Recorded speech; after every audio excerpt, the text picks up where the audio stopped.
Good afternoon, fellow Rotarians and guests. I know we haven't been together for quite a while and you're sort of out of practice and you haven't seen everybody for like 3 weeks, maybe more. It seems like a long time since we've been here. And I love that everybody is catching up with each other and saying Happy New Year. If you haven't said Happy New Year to somebody, turn to your neighbor and say Happy New Year. Awesome, awesome, awesome. I can't believe it. 2026. Isn't that scary? It's exciting, but scary. I mean, whoever thought that they would see 2026? Oh, nobody. Nobody raised their hand. Oh my gosh. Yeah. Oh yeah, remember that. Okay. Let's see. I've got some announcements. So first off, this meeting is powered up by Dolly Parton's Imagination Library. Dolly Parton's Imagination Library is dedicated to inspiring a love of reading by gifting free books to children from birth to age 5. And if you guys are not familiar with our Power Up program that Jenny started the start of this Rotarian year, please see Jenny if you would like to sponsor a meeting so that your business or your interest, whatever it is, can be announced at the meeting. Okay, very exciting news. We basically just decided this yesterday, finally. We are going to change the location of the after hours meeting. And thank you to our member, Brian Beret. And I have not seen Brian here, but he is the manager of Merrill Gardens. And he has graciously said that we could have our after hours meeting at his facility. And he's going to be providing some snacks and maybe some adult beverages for anybody who's interested. So our next after hours meeting is January the 22nd. And that will be the first meeting at Merrill Gardens. And our district governor, Dave Brenner, will be there. Speaking of our district governor, our next meeting, our district governor will be here. I actually am probably going to miss that meeting, so Roger's going to handle it for me and introduce our district governor. And just remember, when he comes up to the podium, you have to stand up out of respect. Okay? Just warning you ahead of time. This Thursday at 10 a.m., coffee and conversation at Vintage Coffee. And that is a great little coffee place if you haven't been to it. I went there for a meeting recently, a Rotary meeting, and it's a really nice place. And that's all the announcements I have. I'm going to turn it over to Ryan for the first Happy Bucks of 2026. Thanks, Prez. All right, so this is Happy Bucks. Anybody that's new to the club or a visiting guest here, just let you know that if you have a happy news to share, then you can drop $1 or drop a $100 bill in the cart bucket there for Alzheimer's research and share your happy news with the club. We've already got our first contestant. If I can get through this, and I'll put my money in the bucket. My daughter joined the Army today. So don't hug me, I'll cry, but I'm very proud. Congratulations, what a great honor. Rude? It's my granddaughter's 29th birthday, and she got married in May. Hey, 29th birthday. There we go. Thank you, Christine. Appreciate it. What other happy news we had to share? Rob's got something he wants to share. He's got some big cash here. Back, okay. All right, we're going to take it. All right, very good here. So Friday night, I'm having a show of Cuban art at Gallery 906, which is in West Greenville. And we're having the famous Jorge Garcia, who plays Cuban guitar, perform. So anybody who's interested in Cuban art, Cuban music, it's going to be a really fun thing. Gallery opens at 6, music starts at 7. Come see me, I'll give you an invitation. Art Gallery 906, just down from Pendleton in the village of West Greenville. And what if you don't know much about Cuban art or Cuban music, but you like a Cuban sandwich? All right, very good. So any of those, if they qualify for any of those, Rob would love to see you. What other happy news we have to share here? Oh, all right, Miss Lansel. Now that my grandchildren are all over the flu and everything else, I get to go watch a varsity girls basketball game tonight. Good luck to the team. And yes, that flu season's been pretty epic here this year. What other happy bucks do we have to share? Nobody else? No happy bucks? This is what 2026 is starting out like right here. Any other happy news? Oh, Christine's got one. Here we go.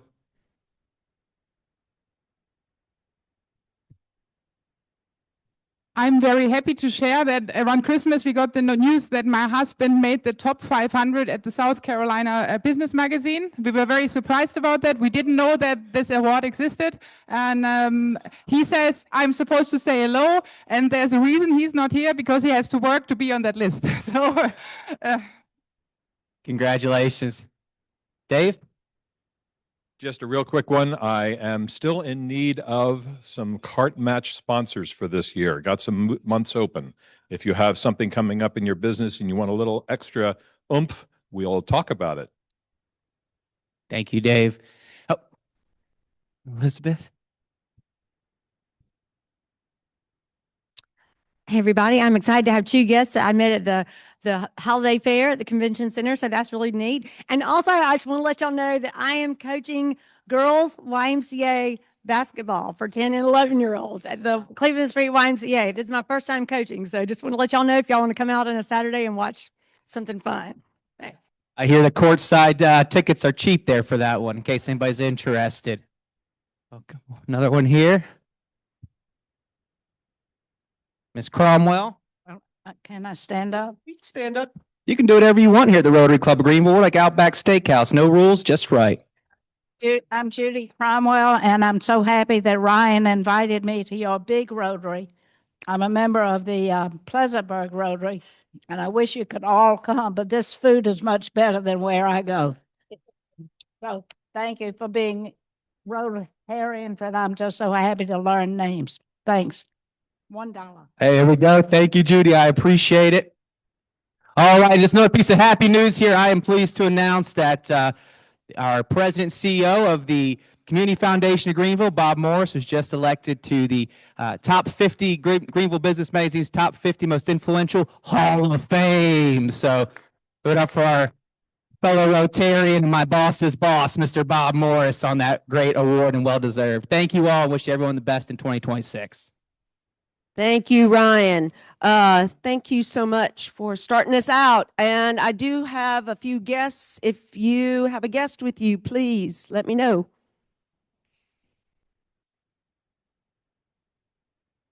Please welcome our guests from Alexander Elementary. They are the December winners for the Staff and Teacher of the Month. First, we have Staff Member of the Month, Giselle Gravener. A lot of you who work with Alexander know Giselle, as she is extremely helpful with our grant and involvement at the school. She is a social worker and has been in education for 8 years. Next, we have our Teacher of the Month, Sophia Pirich. Sophia teaches first grade and has been in education for 2 years. She's known for integrating movement and songs in her teaching strategies as she pushes her students to succeed. In fact, she was dancing a few minutes ago. And thanks for being with us today, Sophia Giselle. Thank you. Thank you. Christina has guests. I have 3 wonderful guests today. Let us welcome Jean Chu from the Greenville Tech Charter High School. She's our connection to it, and the wonderful leader of the Interact Club we have there. And we have 2 wonderful young leaders among us, Marwan Maktoub and Gabriela Pineros, who represented us at the RILA event last year. And in a few minutes, you will hear what they experienced over there. Thank you for being here. Thank you. Guests at this table? Any guests? Guests at this table? Okay. I'm making my way over there. Guests at this table. You didn't introduce them. You just said you had guests. You have to stand up again. Yes, yes. Yeah, no, stand up, Elizabeth. No, I'm just kidding. I'm just kidding. I'm just kidding. I'm just kidding. Okay. All right. We have, like I mentioned, I have 3 guests today. First, Graham Hardaway, who is John Hardaway's son. So we are so delighted to have with him. And he is involved with what's the name of the school again?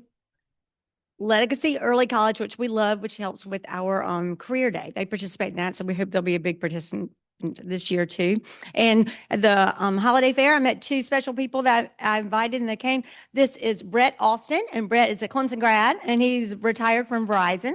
And he is so excited to get back involved with the community in his free time. So we're glad to have you. And Tina Vickery, she's an event planner and wants to get really involved with the community too. So that's why she's here. So we're so glad to have y'all. Thanks. Yeah. And thank you, Elizabeth, for inviting them. Kendra. Hello, everyone. I am happy to welcome Heather Morehart. Heather is with a company that's been here in Greenville for a while, but has established themselves in the building next door. They're going to do great things, and it is the Landrum Company. And we are very excited to welcome her to our meeting and her company to Greenville. Thank you. Was there a guest at this table? No, just over here. Caroline. I would like to welcome my guest, Casey Edmonds, who is maybe up for a potential membership in the club. We'll see. She works with Clubhouse International, and they are trying to expand clubhouses like Gateway throughout the state of South Carolina. And so her goal is to help us have more of those mental health, wonderful facilities in South Carolina to support our members. Okay. Thank you, guests, for being here. I'm so sorry. I'm going to walk right in front of this camera. Okay. Very excited. And I am very excited that the Weston actually had to put up an extra table. Is that not awesome? I don't see anybody sitting at it yet, but we did get to full capacity, which is great. Okay. As we begin this new year together, let us take a moment to reflect on our shared purpose. May we approach the months ahead with open minds, generous hearts, and a renewed commitment to service above self.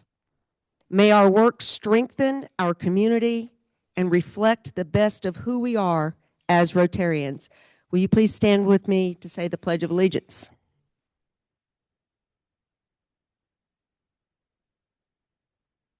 I pledge allegiance to the flag of the United States of America and to the republic for which stands one nation of God, with liberty and justice for all.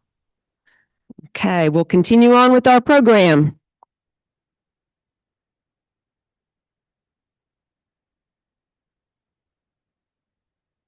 Good afternoon. Need someone you can count on? Our CART January match is Lisa Minnick of Minnick Consulting. Thank you, Lisa. There's Lisa's over there. Thank you, Lisa, for someone our club counts on and for being January's CART match sponsor. Thank all of you who have been very generous so far this year. Let's make a difference together. Please support Alzheimer's families by making a regular donation in the blue bucket when it comes around each meeting. Every contribution counts, folks. And it's really hope for caregivers as well.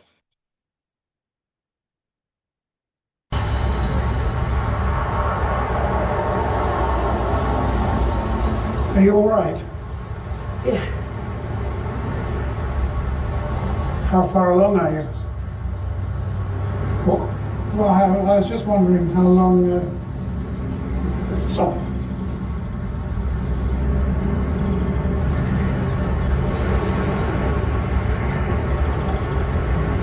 "21 weeks on Tuesday. I'll be 21 weeks on Tuesday." Not long to go. That's easy for you to say. You're finding it tough.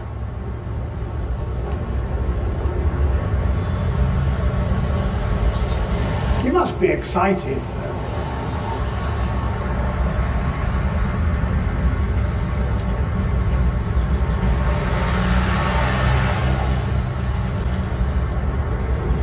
I'm scared. Of what? Everything. You're it. I'm sure you'll be fine. People say that, but what if I'm not? What then? Well, I'm sure your husband will.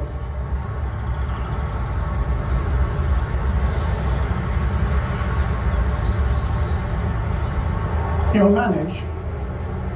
Everybody does. Do they? What about your family? It's complicated. You don't get on. It's just me and my dad. And he's sick. So.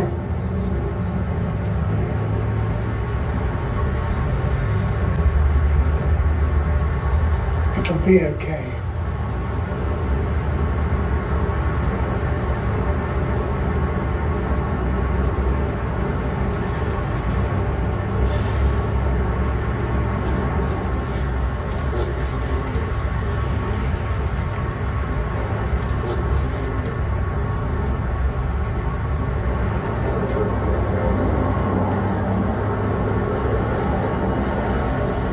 Come on, this is us.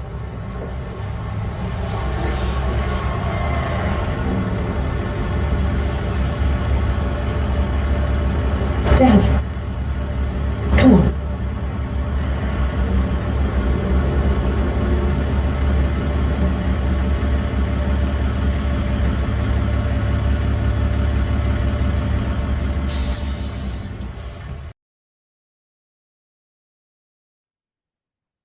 Thank you, David, for sharing this great video. I've seen that online already, but it's always very touching to see it again. As promised earlier, I'm very proud to stand up here and present our two RILA students from last Rotary year to you, Gabriela Pineros and Mahwan Maktoub.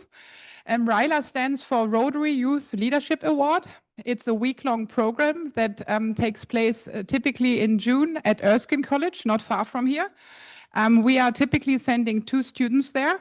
Last year, we had 3 students interested in the program, and we were able to get support through another Rotary club who decided to sponsor the 3rd student who was interested in going there, which was fantastic.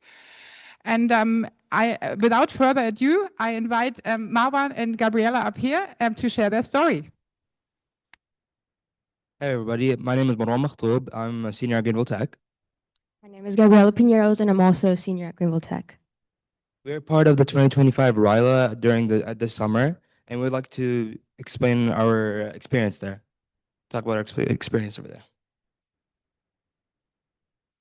Okay, so at RILA, they focus a lot on self-servitude, on serving others. We practice a lot of that with activities, service projects. At that time, Erskine had been hit with a terrible storm, and there had been many sticks around the campus. It was terrible, so we spent a couple hours outside picking up sticks in our groups. It was very fun just to be able to serve the Erskine College that was hosting us. So we were all split up into different groups, and it was not only so we can be more calm in the area, but so we can get closer with the group that we were in. And we also had like small activities that we would do. So this was my group that I was in, and we built a boat that we would see and put someone in, see if we could float. And then this was a late night activity that we did, and they were just playing games, trying to see what group would win. So it was all to get people to be closer together. We also ate lunch together. That's what the picture up there is for. And yeah, so it was a great experience, and we got some more to talk about. As you can see in this quote here, a lot of people we were all from different backgrounds, different schools. We all came together as a team. We all became great friends by the end of the week. A lot of people say that they were shy at the beginning, but throughout the week they gained more confidence, and I think I can attest to that. It was a very fun experience, just being able to be extroverted with a bunch of people of the same caliber, wanting to be leaders in our community. All right, so we had different like smaller things that we did in there. So we had a secret game that one person from each group got to do, just so each group could be like put together with different people. We can interact more with certain people from each group, so everyone can have like some sort of way to interact. We also had a little award thing called the Ultimate Servant. which was given out to people who showed great like service during our time there. And even though we were separated into groups, sometimes they would put us together, like in the photo up there. I was put with another group together, so we were all together just doing like small activities while we were waiting for something to happen. So it was just a way to get together and to like interact more. So I started off very like not too shy, but I didn't talk as much as I normally would with like my own friends. But within like the first day, I became very much more talkative, and it was like a great experience. This is my group. As you can see, there's many different type of people. We even had an exchange student from Ukraine. His name was Yehor, and he went through the youth Rotary through Rotary. And here it says, Rilo was truly transformative experience. Many people I've talked to many people about it. They all said that Rilo has changed them, this camp specifically. It just made them a lot happier, made them push them to do many decisions in their outside of Rilo. So I can attest to that. So most of the things we did there was to get together with the other groups, and in the morning, so after the first day, we had morning assemblies, which would be a way to wake everyone up and to get everyone to like participate. Within the first, so we probably was around like 45 minutes every day for a morning assembly. Within the first 15 minutes, every single person was like being part of it instead of just sitting down, like being like too shy to participate. Everyone was participating within the first 15 minutes. So it was just that quick to be able to connect with others. Here's another picture of our group. This was my group with our boat. I named it Lady Severine. And Ryla helped, help people step out of their shell with a transformative experience. And yeah, this is our group, Yehor. I still talk to a lot of these people today through social media. So even though we live in different counties across South Carolina, we still keep in contact. So that was a picture. So I got to meet one of my friends that had gone to a different program with, not a camp, but it was like a little project thing we did with. I lost contact with him, and we turned out to be both of us who went to Ryla. But not only that, we got to meet one of our friends, Manuel. So it was within the first day, we had made so many more friends. This was our group packet where we put notes where you could send like nice messages to each other, which we did every day in the morning. And then some more group activities. We had a marshmallow thing with pasta, and there's another picture of our boat. So we spent every day we had like some sort of event at night, this day was karaoke, and then this was in the first day us making our packet. That was our second day. We made the pasta stand, and then our third day we made the boat. And this is some other activities that my group did. We had a sports day where we all competed with different groups. It was like a tournament. It was competitive, but it was fun. We were out in the sun. It was very hot that day, I remember. And then we had to do, at the end of our week, we had to do like a little comedic bit, each group, and we had to compete for it. And this is my group. We were just having fun. It was very fun. I loved it. That's it. So we went and did, so every day we'd have these like little lecture things, and it was very like a good way to learn. And we had many people like speakers come and talk. So we had a very good chance of learning. And we had that around every day, and we would be like participating with the speaker, be talking to them, so answering questions. So it was very, very like energetic, not like no one was like trying to sleep or bored. They were all trying to participate. It was very enjoyable. So that was our experience at Ryla this summer. We just want to thank you for sponsoring our trip there, and thank you for having us here today.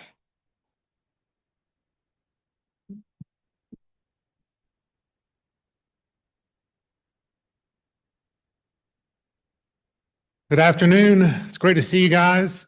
I want to say, first of all, that can you imagine how fun it is to work with Ryan Thackeray every day? It's really fun. And he's quite an accomplished professional. He's a real good addition to our team. As I was listening to these high school students talking about Ryla and their professional interest and their commitment to service, it reminds me a little bit about the experience that Katy Smith and I had at Wake Forest University. Wake Forest's motto is Pro Humanitate, very much like service above self. We live it, we breathe it, but a big part of it is preparing yourself for public service through your academic training, your leadership training, those kinds of things. And it's very hard for me to be anything but super optimistic seeing two young people like this and thinking about where they're going to be 6 years from now. And as our teachers know, there are kids like this all over Greenville County. So I'm very gratified to have you here with us today. Katy and I have known each other for a long time. When I moved to Greenville, she was 28 and was the director of the Center for Developmental Services, which was an amazing responsibility for someone that age. All the moving parts with all the different agencies that have that are on that site, the budgets that they had to manage, the fundraising, all those kinds of things. I was 40 years old. Today I have a Medicare card in my back pocket. So a lot of life has happened since the time we met, and professionally and personally. In this room, we have a lot of nonprofit executive directors and leaders and board members. And I would imagine if you ask each of them to step up and say what they get from Greater Good Greenville that helps them in their work, that makes this community a better place, we would need a 2-hour meeting to do that. So instead of doing that, I'm gonna let Katy come up and give us her perspective on some trends in philanthropy. Well, good afternoon, everybody. I am so honored to be here because you really are the people that get stuff done in Greenville. And I'm also a little humbled and a little nervous in advance because there are so many nonprofit CEOs here and people who are in the field of philanthropy that many of you could give this very talk. And we'll probably have a lot of questions and even counterpoints, which I welcome. I also have too many slides. So I'm going to fly through these slides so that we can get to those good points and counterpoints. And I always appreciate Bob's mentorship and leadership and being a champion for Greater Good Greenville and for me. He's been a friend, and I thank you, Bob. So really quick about Greater Good Greenville. If you don't know us, our tagline is that we multiply good. We are here to support nonprofit leaders, philanthropic funders, caring community members in doing what they do better. Like that old commercial, we don't make the products you buy, we make the products you buy better. We're here for folks in whatever way that we can be. And for me, you heard a little bit about me. I've been doing this a long time. I learn every day, and it is such a joy. So you all know better than most that we have a very caring community here in Greenville County. And for decades, for centuries, it is philanthropy and generosity and people just like you who make this place the wonderful place it is. Lots of folks who might not even be members of the Rotary Club do serve above themselves, and that's what makes this place great. I feel like the sound just changed. Can you hear me okay? Okay. All right, great. We had been curious about that long philanthropic landscape in this community and how it may have changed over time. And so last year or 2 years ago, we did a study to assess that. We updated the data last year, and I brought some new data to the table that I want to share with you today. We have almost 3,000 nonprofits in Greenville County, and people always respond to that with a little bit of a gasp. And I don't know if they mean like, how great, or that's too many. You know, a nonprofit is just a kind of business, and new businesses start and fail all the time. We have about 1,000 of those nonprofits that had any revenues in their most recent tax reporting period. They run the whole gamut of issues, of sizes, of tenures, doing a lot of good work in the community. Now, I'm guessing you all know this, but just to make sure, because it's kind of fundamental, nonprofits have several different ways that they are funded to do their work. And this is the order nationally of those revenue sources. We have fees for service, tickets people might buy for a theater, fees someone might pay for a camp, payments people might make for therapy or treatment. We have government grants and contracts, individual donations, which we'll focus pretty heavily on today, and so on and so forth. That's how nonprofits across the country and right here in Greenville County are funded to do what they do. So I want to share with you today 4 trends in philanthropy that are happening nationwide and right here in Greenville that are impacting the way these organizations can do their work. And I know if you've seen one nonprofit, you've seen one nonprofit. So this may not be true of all, but it's pretty true across the board. The first big thing that I suspect you already know, and if you've read any headlines lately, is that across the country and here in Greenville, we have fewer donors, but they are making bigger gifts. Now, you know about these guys, I am sure. The really unorthodox grant making of Mackenzie Scott, Warren Buffett's billionaire pledge, the amazing work that the Chan Zuckerberg Initiative is doing. And they are actually like pulling data because their giving is so huge.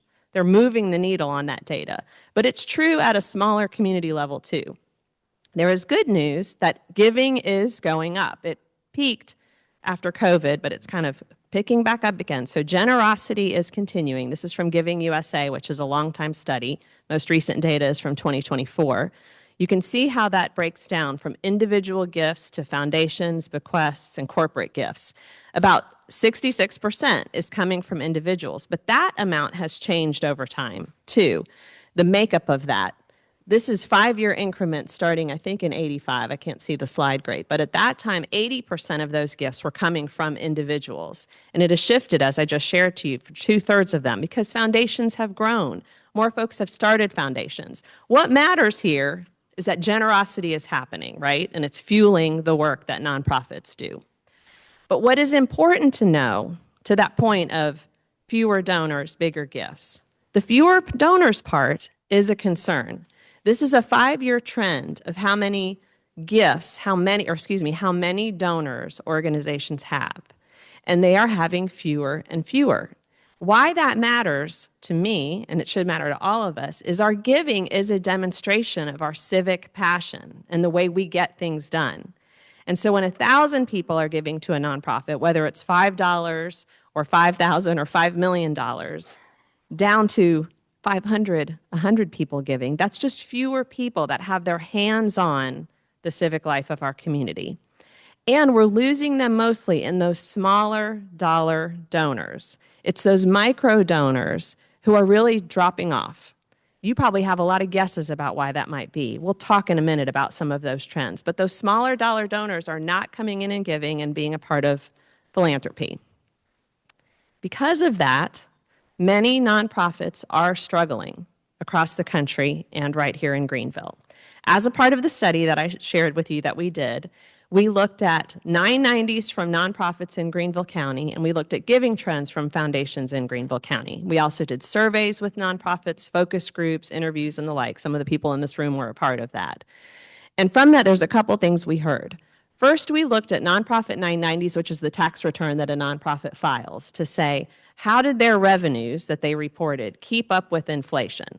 And this is kind of no surprise. You can see that in the first period we looked at, which was 2018 to 2022, I think it's about 37%. I can't see it. Y'all can see it. 38%. Thank you. 38% did not keep up with inflation.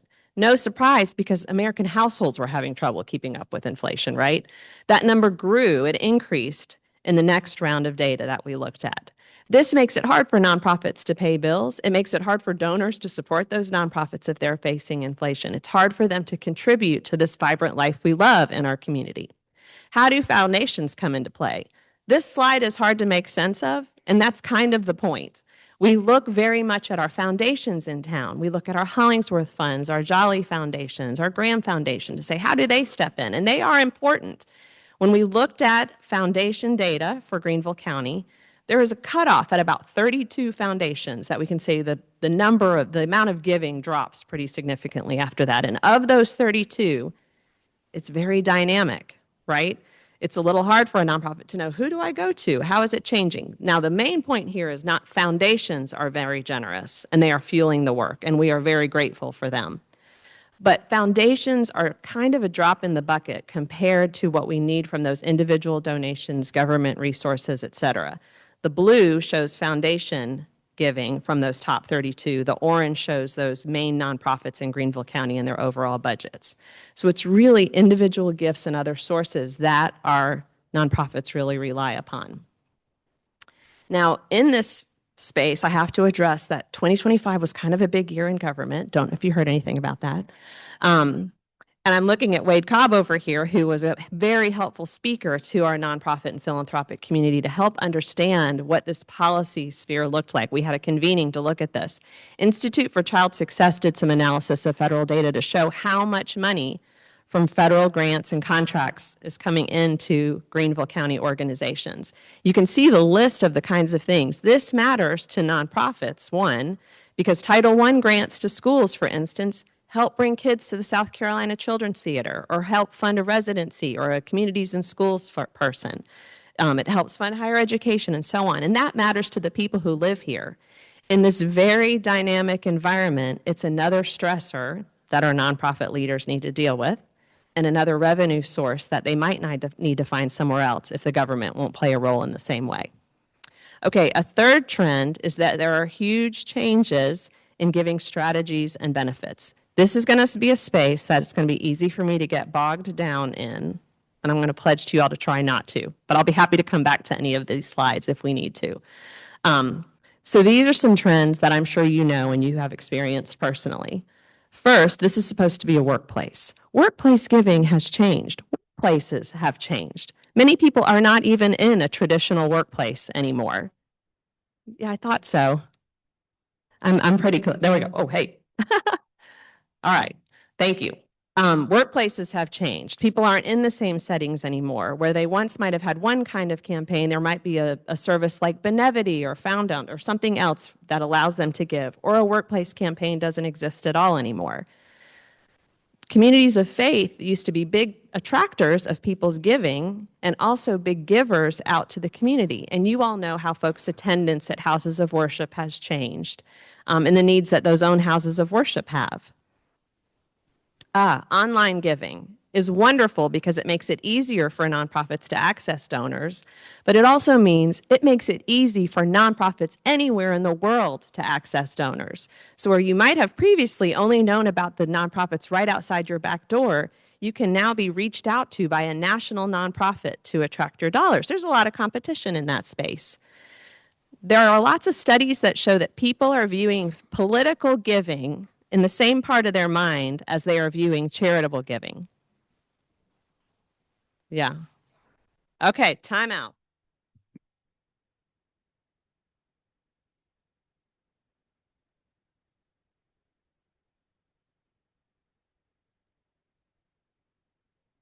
It works. There we go. Thank you. Woo! Yeah, awesome. Okay, wait. Can you hear me? There we go. All right. So folks are viewing their political giving the same way they're viewing their charitable giving out of their discretionary income.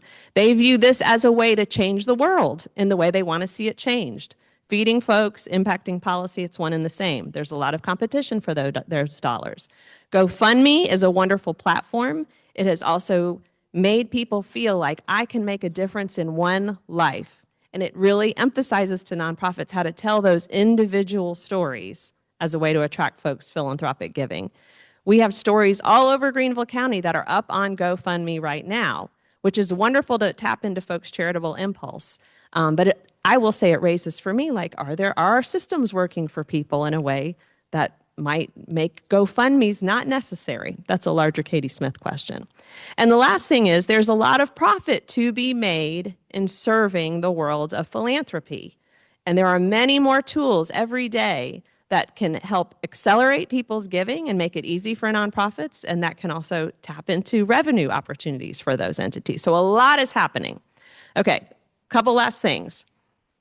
One thing is the Tax Cuts and Jobs Act impact on philanthropic giving. This is a place that I could get bogged down, and I'm going to do my best not to. You all probably know that pre-Tax Cuts and Jobs Act, 30% of folks filed an itemized deduction, which dropped to 10% after the Tax Cuts and Jobs Act. That differential was most experienced by those mid-level donors. And I'm going to skip that slide. The impact from a recent study found that of those folks, they had a drop of $880 on average in their philanthropic giving. So that was an unintended consequence of the Tax Cuts and Jobs Act that did have a real impact on folks' philanthropic giving to nonprofits. Let me take a little detour from policy, and I'm going to come back again before we close up. A big change that has happened in philanthropy in recent years is the rise of donor-advised funds. And I'm guessing everyone in the room probably knows what a donor-advised fund is. There's three main kinds. One is represented by Bob and Ryan at the Community Foundation of Greenville that lets you make a big gift now that then you can recommend out as a grant to a nonprofit that you believe in over time. A wonderful tool. They're also made available through special issue, single issue donor advised funds like a Jewish foundation or a Christian foundation. And then there are, of course, the national commercial desks, Vanguard, Fidelity, Schwab. I suspect many of you in the room probably have one at one of these locations. I just wanted to highlight for you how much these have risen as a tool for philanthropic giving in the United States. Dramatic increase in recent years for donor advised funds. And we're seeing them enable tremendous generosity here in Greenville County. This is Greenville data that shows how much giving into Greenville nonprofits has come from donor advised funds in recent years. So donor advised funds are a tremendous tool. I would add to it, though, that it makes it complex for a nonprofit. I'm looking at all my nonprofit friends, because previously where someone might have set up a family foundation that would be findable when I looked up a 990, if you are at a private DAF holder, it's harder to find you. So it's harder to know to go out to you. It just brings a new technique needed for fundraising, I would say.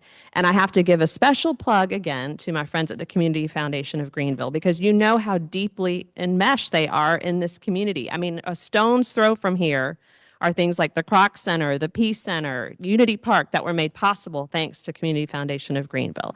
So DAFs are very important, but they do change the landscape for nonprofits in doing fundraising. There's one more point I want to make, and this is a super complex slide that Bob advised me against showing because there's a lot going on here. Okay, here's the point I want to make. Those issue areas that I showed you at the beginning, health, education, animals, environment, you know what all those things are. You can name the nonprofits that do that work. One category of philanthropic giving is to foundations and to donor advised funds. And one of the biggest growth areas of giving is to donor advised funds. And what that means is those dollars are being charitably given, but they are not. It's complex for nonprofits to know how to talk to donors about all of this. But there's a lot to learn in the coming year. Test. All right, so my last what else is for you. We know that there's going to be continued economic pressures on those lower quintile donors. You read about it in the paper every day. We have economic uncertainty right now, which affects how everybody gives, wealthy or lower income. Emergency responses always drive philanthropic giving. So we've got incredible results during COVID and during Hurricane Helene. I'm sure many of you in this very club stepped up in ways that were incredible. We hope we have no emergencies in 2026, but that will definitely be part of the philanthropic landscape. And when it does, it affects different nonprofits differently. And then this coming year is a big year for politics. And politically or charitably, how they will engage and how they will connect with each other. All right, the good news that I'm going to wrap us up with is that people still care. That this room is so full and you had to add another table today is a sign. People are here, sharing, you're doing incredible work. Yes. Ready? Okay. Ready for the big finish. People have continued to care. This, another busy chart, shows that consistently over time, Americans have given a certain percentage of their discretionary income to charitable giving. And that has been happening throughout economic uncertainty, and we hope will continue to happen. So I think the big question that we all face and that you all face every day, is this okay? Sound-wise? Okay. Is how do we promote the greatest good for the greatest number of people? So these are like some very obvious takeaways. But one, give here. Your neighbors need you. And so if you have the capacity to give and give more, now is the time to whatever nonprofit you care about locally in whatever way makes sense for you. To encourage others to give. The way you pass the bucket is so great. We need more of that. And I'm so grateful for the vehicles you create to do that. Now, we have a new platform called Give Greenville at givegreenville.org, which is a nonprofit directory where you can look up causes that you care about. We'll be adding more nonprofits this year. And I've forgotten my last point. Yeah, there was, the last one I think was connect nonprofits that you know with tools to help them be effective fundraisers. We have some very effective fundraisers in the room. Special thanks to Scott Stevens, who was one of our mentors for nonprofits to help raise more money this year or last year. So we thank him. My last slide is a QR code for you if you want to connect with us. where you can learn more about Greater Good Greenville, learn about our upcoming events, and learn more about our podcast, Simple Civics Greenville County, which helps connect people with issues on local government. And I thank Derek for being a longtime partner. So, you all were the guinea pigs for this presentation, which clearly has too many slides in it. But I think I need to wrap up, but I did want to see if you all had any comments, pushbacks. Yeah. All right, a couple minutes. Yes, sir. Yes, we had a question about whether we help with folks that do international work. Right now, we help any nonprofit that is based in Greenville County with the work they want to do. So we welcome you to come to any of our trainings. And I can help connect you with other national resources that do things like work on international work through the nonprofit sector. Okay, I guess one more quick question as you come up and we'll wrap up. Okay, she asked about like how to tell the percentage of dollars that go to the nonprofits versus to fundraisers. That's a complex and a little bit of a different question.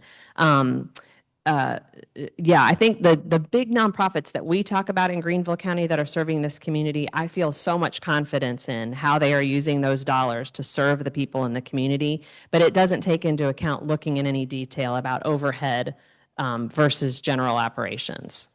So sorry about that. Yeah. Well, thank you all for having me. Thank you so much, Katie. And as usual, our gift to Katie for speaking is a book that's going to Alexander Elementary. And it was kind of funny because the book was sitting there and Katie said, "Oh, I love that author."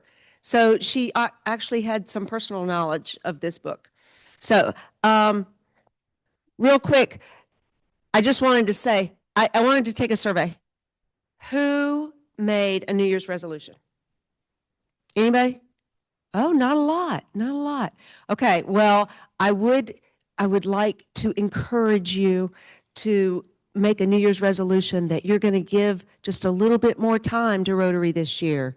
Maybe a few more dollars, maybe make a few more meetings. And thank you all for being here. Let's stand for the 5-way test. Of the things we think, say, or do, is it the truth? Is it fair to all concerned? Will it build goodwill and better friendships? Will it be beneficial to all concerned? And will it be fun? All right.